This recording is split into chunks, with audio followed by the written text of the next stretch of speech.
This is The Morning Show on WCIA 3 News in HD. I'm going to be scared, probably won't sleep tonight. Neighbors are terrified after a home invasion in broad daylight. Good morning, I'm Cynthia Bruno. And I'm Drew Wilder. 3 men carrying guns and wearing ski masks forced their way into an apartment yesterday. It happened at the 2000 block of North Mattis Avenue in Champaign. Neighbors tell WCIA3 this isn't the first time they've seen police at their apartment complex, but they never expected to have an armed robbery take place in the afternoon. Our Anthony Antoine has our top story. I was kind of terrified because I had 4 toddlers up in my apartment when it happened. Just next door, her neighbors were being robbed. 3 gunmen wearing masks got into the apartment, tied up the 2 men inside, and robbed them. Someone heard the robbery taking place and called the main office at the apartment complex. When the employee went to investigate, the guns were turned on him. He too was held against his will, and neighbors say enough is enough. I don't feel safe at all. And she wants the property managers to do something about it. They could fix our security doors for one. They could maybe put security cameras or have police officers patrol more often, because we've had plenty of incidents happen out here that's unsafe for children and even adults. And she's not alone. I'm going to be scared, probably won't sleep tonight because my security door isn't fixed and anybody could walk in. But this event has left them both with only one option. I am getting ready to move, but I just gotta kind of watch my surroundings more often. My lease will be up soon, and yes, I'm leaving.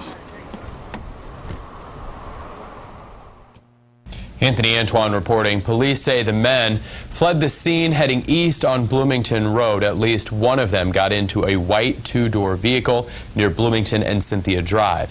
Suspects are described as black men in their 20s wearing dark clothes and jeans. If you have any information, you're asked to call Champaign Police. Urbana is taking action to investigate concerns about racial profiling. The city is starting a new task force. Council members voted on that last night. Members will look over a report from IDOT. It found racial profiling among some traffic stops in Urbana. 11 people will sit on the task force, including 1 officer. And maybe we can look at this and we can make a determination why these people are being stopped. And if it is like a racial profiling, we'll speak with the city council and maybe come up with some means of some way to eliminate this racial profiling. The mayor will appoint the group's leader. If you'd like to serve, applications are due next month. U of I students are back in class today, and police are asking them to keep a close eye on their favorite accessory. Officers have seen a big spike in phone thefts on campus, especially at the gym.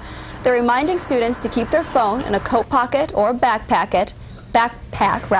Never leave it unattended. They say once it's gone, it's hard for them to track it down. And the more people understand that this is a national trend, that cell phones are being stolen, people are being robbed for them. It's all over the nation. Champaign-Urbana is no different.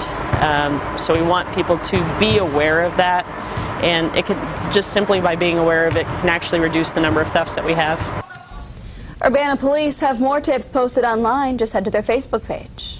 A Villa Grove school board member could have his charges dropped.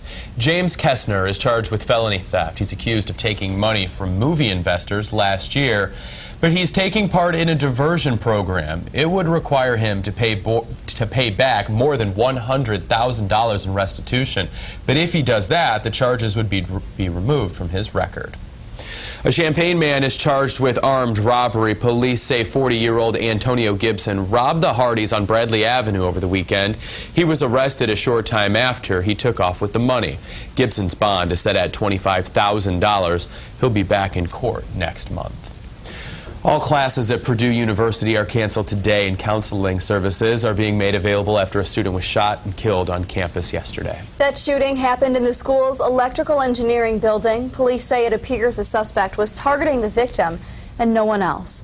No word yet on a motive. The suspect did not resist when police arrived and arrested that suspect. Students in the building were evacuated. Now, the student who was killed was a 21-year-old engineering major named Andrew Bolt.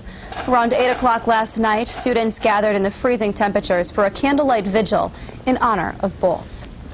And as the Purdue men's basketball team traveled to Northwestern last night, they were greeted by members of the NU student body with the words, quote, "Stand with Purdue," painted across their chests.